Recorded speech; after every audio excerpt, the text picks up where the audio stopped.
নিজের মাথা ভেঙে শেষ করে। সমস্যা কি ভাই? ভাই সমস্যা অনেক বড় সমস্যা ভাই। বাংলাদেশে বাস করি, যে কোনো সমস্যা হলেই জনসাধারণের উপরে আসে পড়ে। এটা কেন ভাই? কেন অবিচার?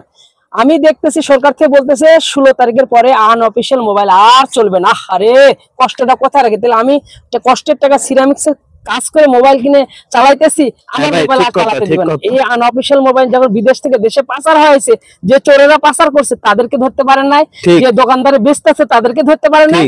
এখন আমি আর্টিসানের কষ্টের ঘামঝরার টাকা সিরামিক্সের টাকা মোবাইলটা কিনছি আনঅফিশিয়াল, আর আপনি মন চাচ্ছে 16 তারিখের পরে বন্ধ করে দেবেন।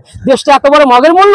আমি বিদেশি ভাইদেরকে ধন্যবাদ জানাই, সাধুবাদ জানাই, সকল রেমিটের যোদ্ধাদেরকে সাধুবাদ জানাই। তারা এই মোবাইলে কঠোর হাতে লাগছে, দমন করতেছে। আসলে আমি এদের পক্ষপাতী না, কারণ আমার নিজের টাকা মোবাইল কিনছি, আমি আমার কষ্টের ঘামঝরার টাকা মোবাইল।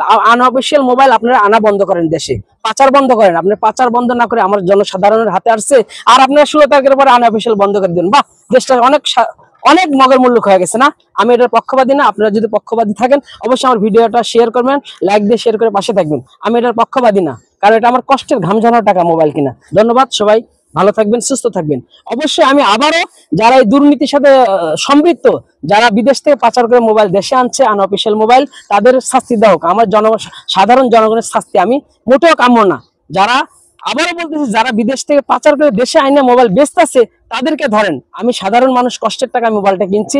আমি অফিসিয়াল আনঅফিসিয়াল এটা অনেকে বুঝেই না, এটা জানেই না, আমিও জানতাম না। এখন আমি বুঝতেছি যেটা আমার অফিসিয়াল, আমার নিজের মোবাইলে আনঅফিসিয়াল, মানে আমি সরকারি ভ্যাট দিনে। ভ্যাট তো তারা দিবে যারা দেশে নিয়ে আইতেছে মোবাইলটা, তারা ভ্যাট দিবে। আমি ভ্যাট দিব কেন? যারা চোরাই করে দেশে নিয়ে আসছে তাদেরকে ধরতে পারেন নাই, আমি দোকান থেকে কিনে এনে চালাইতেছি, এখন আমার ভ্যাট দেওয়া লাগবে।